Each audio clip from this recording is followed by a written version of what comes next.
Hi and welcome back to Warrior in the Garden. Today I'm going to put in some cherry tomatoes that I've been putting off. It's been so cold here in southeastern Pennsylvania. We actually had frost the other night in a few places of the state. Not here though, I'm not in a frost pocket. But it has been hard on the plants that we were trying to harden off on the porch because it's been raining torrentially for, it feels like weeks. We got plenty of water, and I think now it's finally going to dry out. Don't tell me how. I just have a feeling it's going to warm up. It's got to. So we're into June the 2nd here, and I'm going to show you see how terrible my starts look. They, all the bottom leaves are all yellowing, and they had some disease, and it was a mess. So anyhow, I got a few in so far. Got daffodils on either side still in there. I don't want to plant too close to them. But there I have a red pear. Here I have a firefly hybrid. These are all cherry tomatoes. There's a super sweet 100. And what are we putting in here? Chocolate sprinkles. I have yet to grow them. I bought them one year and I didn't get a single seed to germinate for me. I asked for a replacement, and out of the replacement I got 3 to germinate and only 2 survived. So I'm anxious to see what this is like. But this is what I do. I dig a nice hole like that. Oh, I'd say that's at least 12 inches deep, and I've chopped that all up and removed all the rocks out of there, and I mixed in some chicken compost. I'll dump a little bit in the hole, and then I'll put a little soil back in, and I'll mix that all around, then a little more soil and mix it around, a little more soil and mix it around. Then I dig it out, all of it, and put it on a pile, make sure it's all mixed in nice. And that's what we got here. There's a few rocks still in here that I'm gonna pull, and there's some clods of clay that I'm gonna break up and mix in. Clay tends to really hold the moisture.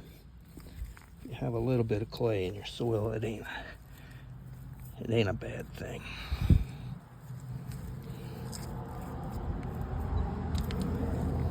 And a little bit of stones too. It's all right if you have little stones in there. They're fine. They hold moisture. All right, that's all mixed up nice. Now, let's take a look at this plant. Some of these leaves on here aren't looking so swift, are they? Well, I'm gonna pinch this one off here, right there. And this one looks like it's pretty shoddy, so I'm gonna take that off too. You don't need them. They're not gonna do anything for you when they're all half dead already. So there we go. That's what I'm going to plant, and I'm going to plant it a little deep. Let's take a look at the roots. That's important right there. You want to have nice white roots in your pot. If you pull that pot off of there and the roots are looking gray and rotted, you're going to have issues. It ain't going to be a good healthy plant, or it'll take forever to recoup. So you might want to think about not planting that one. What I'm going to do is I'm going to loosen up. Oop. Okay, dummy. I'm going to loosen up this ball of soil. It's okay if a few of the roots break. That ain't gonna stop it. All right, I'm gonna put her down there in the bottom. I think what I'm gonna do first is put a little soil in there with some nutrients mixed into it, some compost, and then press her down right on top of that. That gives me a good 5 inches above the ground level, which is fine, because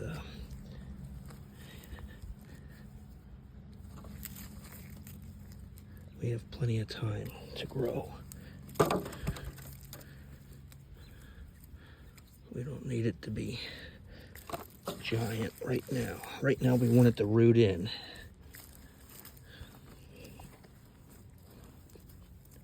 And if you got tomatoes on when you do this, pull the tomatoes off. They're just going to slow the plant down. You'll get tomatoes in due time. Don't worry about making fruit right now. I think there's a couple flowers on here I should pinch off. See them? Gone. Now that plant doesn't have to worry about producing fruit. It's going to send its resources elsewhere for the moment. Don't worry. They're stubborn. They'll send out more flowers real soon.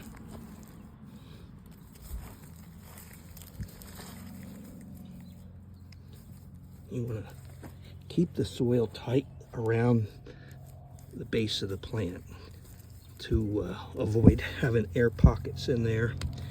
You want the soil to make contact to the stem so that can send out adventitious roots all along that stem at the nodes.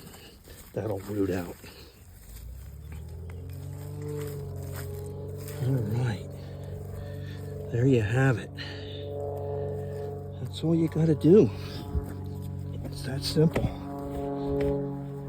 So then I put a cage on it like that, and then later I'll come along and I believe I'll put 2 wooden stakes in the ground to wire to this cage to give it extra strength, because if you know anything about cherry tomatoes, you water them and they're going to grow like crazy, and they'll be up out of these cages in no time. These cages are about 5 foot tall.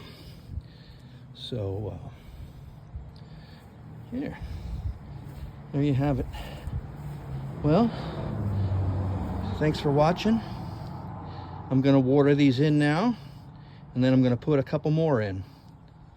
So please like and subscribe. Have a great day and get out there and do some gardening. Warrior in a Garden out here.